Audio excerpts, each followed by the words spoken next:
Самые глубокие пещеры в мире в Абхазии — это пещеры Крубера и Веревкина. Эти полости привлекают внимание ученых из разных стран. Несмотря на то, что многие пещеры были исследованы не раз, они все еще хранят немало тайн.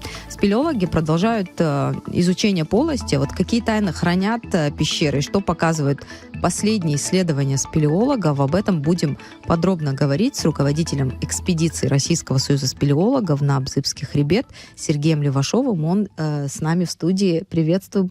Рады вас видеть. Добрый день.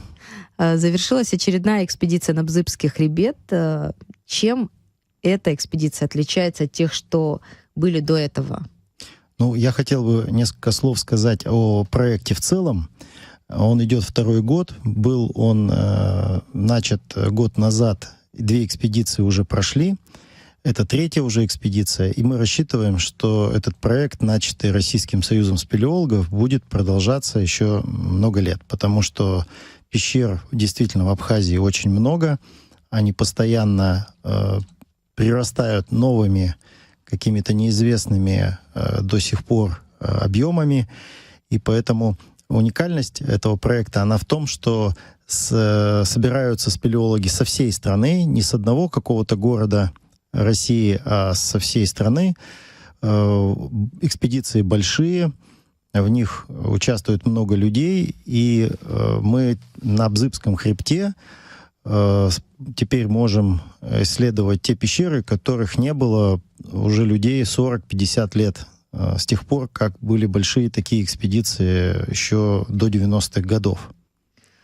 Последние исследования, например, к таким выводам приходят. Вот раньше самая глубокая пещера была пещера Веревкина, потом она уступила пещере Крубера. Вот попытка дойти до глубины этих пещер, она все-таки продолжается, и до конца тоже нельзя сказать, что...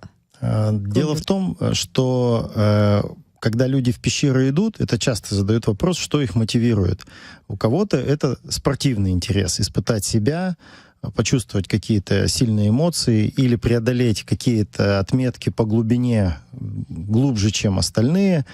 Вот. Но могу сказать, что исследовательские экспедиции, они нацелены, вот как наша, в первую очередь на поиск понимания того, как устроен подземный мир. Может быть, даже самая небольшая пещера окажется интересной, например, потому что в ней будут обнаружены какие-то наскальные рисунки или следы пребывания людей, которые никак не связаны с объемами этой пещеры, но интересные ученым, интересные жителям Абхазии, потому что это их история. Вот. Поэтому мы стремимся исследовать подземное пространство и в первую очередь понять, как устроены пещеры.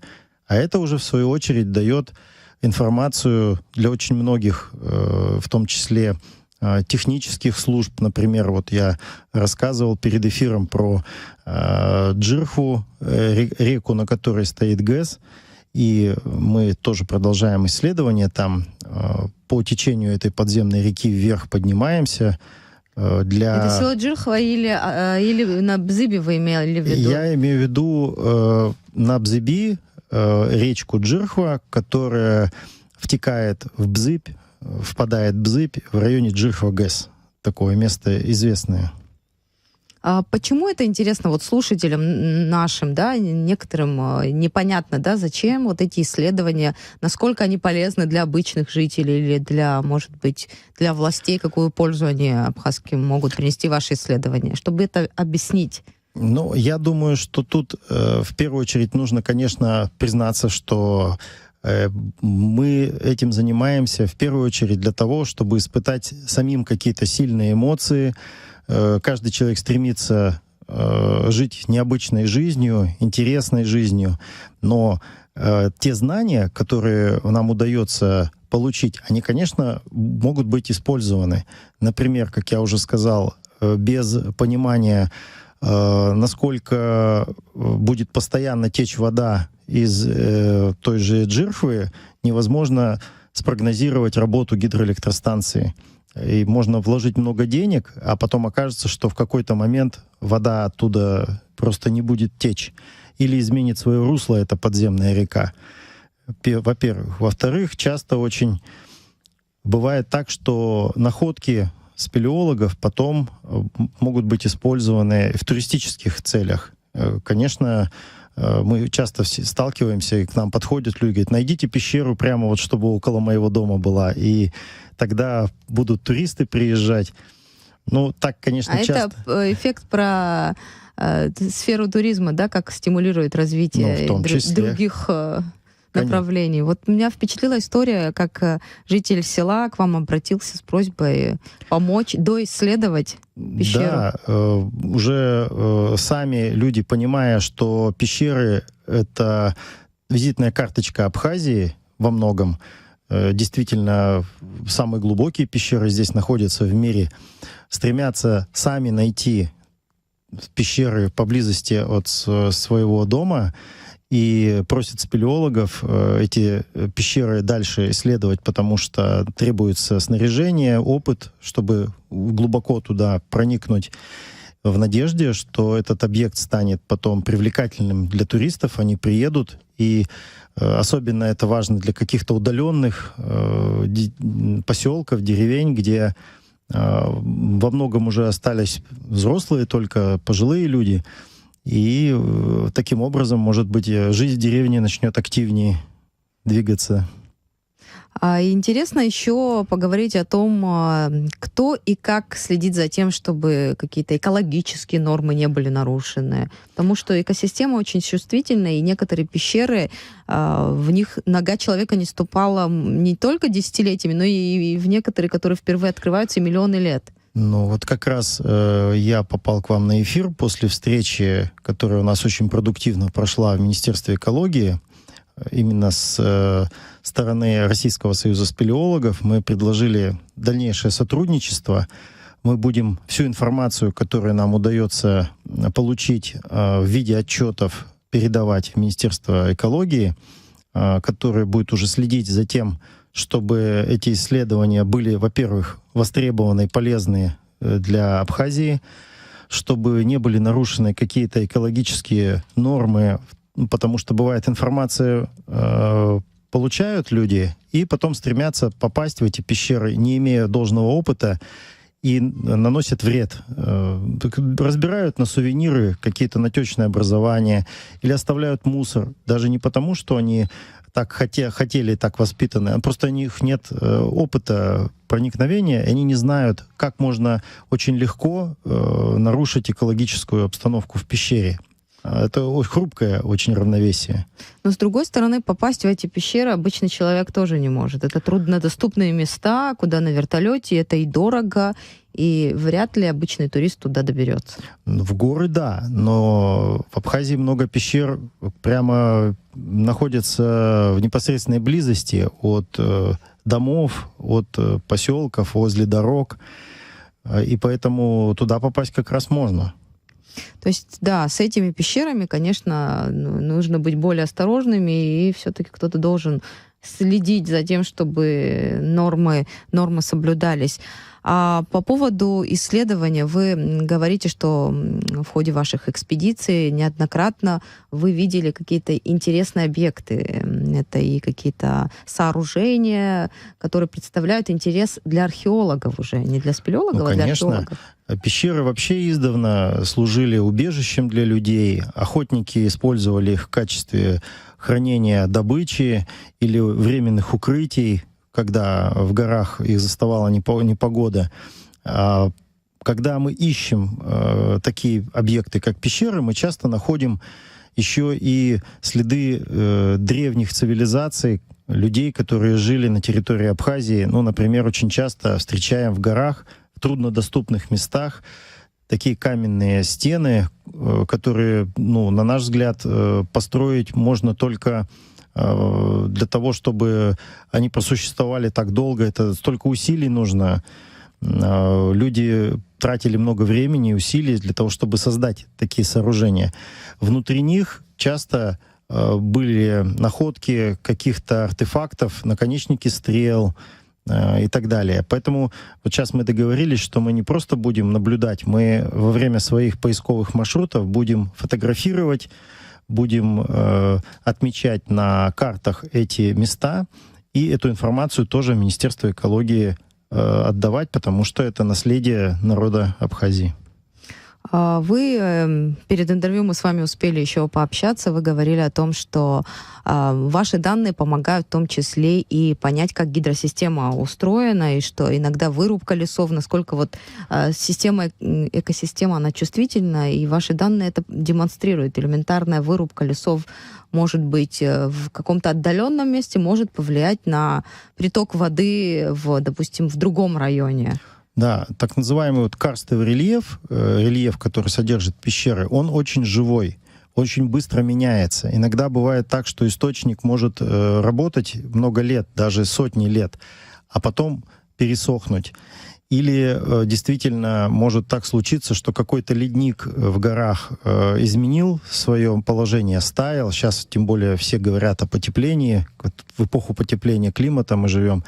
И может достаточно быстро поменяться ситуация, которая приведет к изменению гидрогеологического режима источников. Это нужно тоже знать и учитывать. Не только в хозяйственной деятельности, но и вот в таких бытовые вещи, как просто питьевая вода. Вот. Я уже говорил про сооружения, такие как ГЭС, их тоже нужно строить с учетом всех этих обстоятельств. Мы составляем карты пещер подземные. Мы, конечно, вот сейчас был разговор, какие-то названия даем. И я услышал со стороны Министерства экологии такую правильную, на мой взгляд, позицию, что при названии каких-то объектов на территории Абхазии мы должны это, по крайней мере, согласовывать с правительством, потому что это потом остается на века, эти названия. И могут быть названия, как вот в мировой практике принято, и на русском языке, вот тех людей, которые открыли, и на абхазском языке. У объекта может два названия быть. Вот как у горы Эверест. Есть Эверест и Джомолунгма.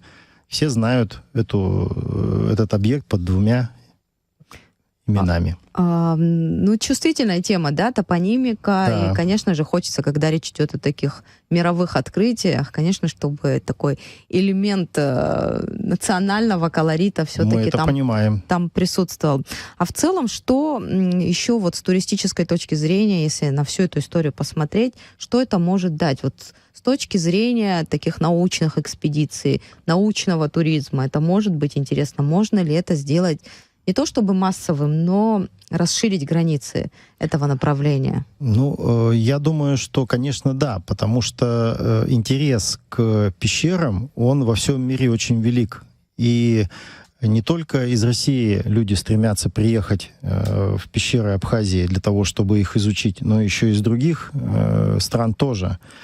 Вот. И нас часто спрашивают, когда мы возвращаемся из экспедиции, какая обстановка, как там принимали вас в Абхазии, а могли бы мы поучаствовать. И, конечно, когда вот это передается по каналам дружеской связи, когда люди рассказывают друг другу о том, как они провели экспедицию, это дополнительно мотивирует приехать и других людей.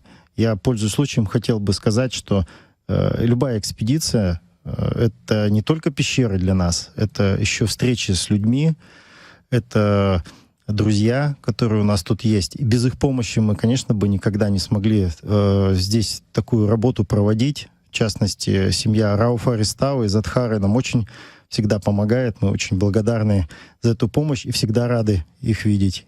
Ну, и они нас тоже, я думаю. Бесспорно, потому что ваше сотрудничество с этой семьей, дружба, наверное, правильно будет сказать, уже не первый год длится. Про то, насколько эти данные полезны для Абхазии, это понятно. А вот для вас, для спелеологов российских, почему эти данные интересны? И для российской стороны, где и как могут быть эти данные применяться, использоваться? Понимание того, как развиваются пещеры и как это сказывается на ландшафте поверхностном, важно, потому что, ну, вот мне довелось как раз быть геоморфологом. Я учился, чтобы этот вопрос изучать. Например, строятся у нас в России какая-то гидроэлектростанция, но не в таких условиях, как здесь, но в похожих. И иногда бывает, что водохранилище настолько влияет через пещеры на поверхность, что возникают провалы новые, возникают риски при строительстве зданий и сооружений, могут возникнуть даже какие-то катастрофические обрушения уже существующих зданий, если не учесть, как устроен этот подземный мир и как он может влиять на поверхность. Поэтому, конечно, мы понимаем, что эти исследования важны для понимания в таком мировом масштабе, как эталонные какие-то процессы. Ведь пещеры здесь действительно очень большие, самые глубокие в мире, и знать, как они устроены, это значит, можно эти знания использовать и в других местах, не только здесь. Новофонская пещера, наверное, самая знаменитая для туристов, потому что она единственная в своем роде, такая готовая для посещения туристов. Понятно, что туда много было сил и ресурсов Советского Союза вложено. Сейчас сложно представить вот такой проект. Но есть ли потенциал у других пещер, которые могли бы в будущем при наличии ресурсов, финансов, сил, возможностей создать похожие? Я думаю, да. Потому что такого размаха и масштаба объект, конечно, уникален. Но для того, чтобы безопасно принимать туристов, такого объема инвестиций, может быть, и не нужно. Например, многих привлекает как раз возможность побывать в диких пещерах, не на электричке туда приехать, как в Новом Афоне, и там послушать гида, а, например, с каким-то опытным даже местным жителям, проводником, да, проникнуть в какие-то места, где еще было мало людей, увидеть эти нетронутые пещеры. И таких пещер очень много. И я думаю, потенциал как раз не в том, чтобы создавать какие-то крупные и многозатратные объекты, а сеть каких-то небольших, но при этом безопасно оборудованных объектов. Оборудование здесь, в принципе, заключается только в безопасном маршруте, чтобы там не было, допустим, камнепадных участков и так далее. И в том, чтобы проводник мог безопасно группу проводить, чтобы у них был там свет и так далее. Не далеко. Далеко, собственно, и не нужно для того, чтобы человек почувствовал, что такое пещера.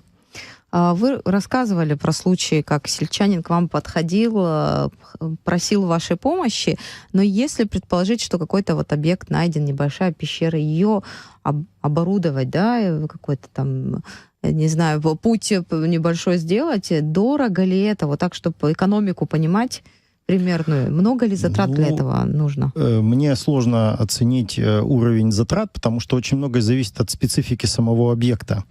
Вот. Но могу сказать, что работа должна быть как построена. Мы об этом как раз с Министерством экологии вот сейчас говорили с представителями Министерства экологии в том, что информацию о этих объектах спелеологи должны передавать местные органы власти. И тогда они уже смогут помогать местным жителям из вот этих вот находок, данных, да, делать какие-то вот такие вот объекты. Это очень правильная и для нас мотивация, потому что мы же тоже, когда открываем пещеры, когда затрачиваем много усилий на это, хотели бы, чтобы наша работа была востребована. Это придает смысл нашей работе.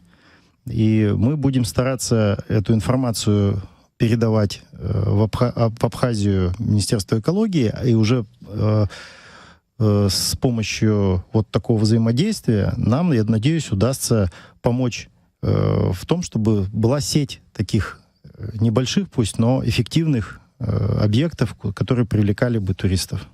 Я уверена, нашим слушателям интересно, каково это погружение в пещеру, да, вот этот мир, обратный мир, какой труд на это затрачивается. Немного, пользуясь временем, которое у нас остается до конца беседы, расскажите немного про этот мир. Ну, я могу сказать, что человеку всегда свойственно было испытать какие-то новые ощущения. Конечно, в космос полететь могут не все. Только это тоже единицы. сравнить, Нужно кстати, готовиться. можно и с космос, и спелеология, Да. космонавтика. Можно сравнить с погружениями в океан, когда человек тоже вокруг себя ощущает абсолютно другой мир, где живут совершенно другие существа, которых мы не видим обычно в обычной жизни. Действуют другие законы. И пещеры — это возможность попробовать себя погрузить в абсолютно другой мир, где нет дня и ночи, где звуки совершенно другие, где человек гармонизирует внутри себя внутренний свой мир, потому что вот эта тишина, вот это вот отсутствие внешних раздражителей, работа в небольшой группе, когда все люди, вот они рядом с тобой, и это в совокупности дает возможность что-то в себе еще увидеть, что-то такое, что за суетой вот этой нашей современной жизни иногда люди упускают.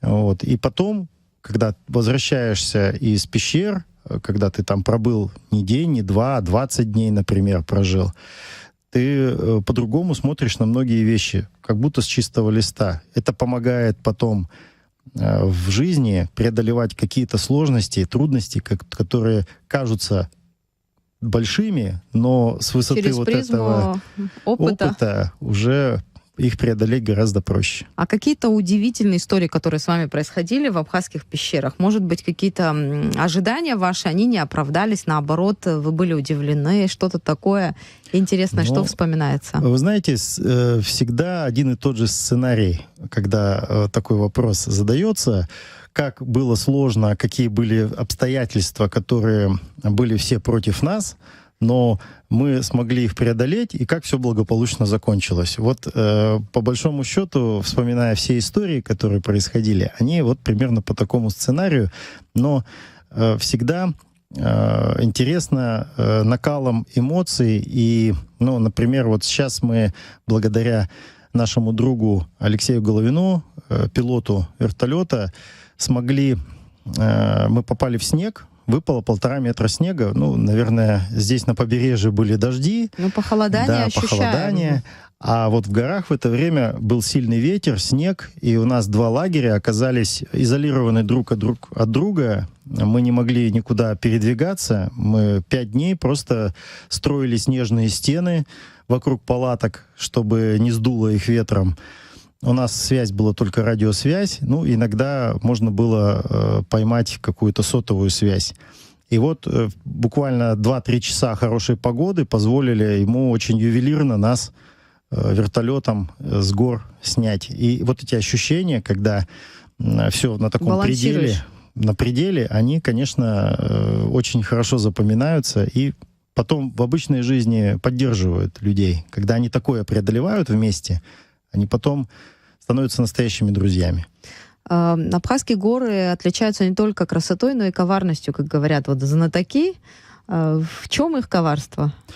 Очень быстро меняется погода, очень быстро может стать вместо солнца холодно, и ветер, и дождь.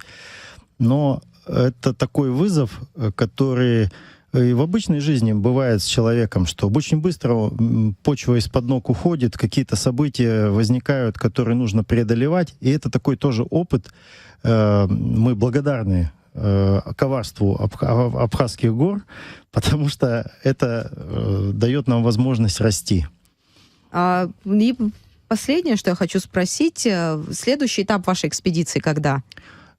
Конечно, мы не останавливаемся, мы идем вперед. У нас впереди еще будет много экспедиций, не одна.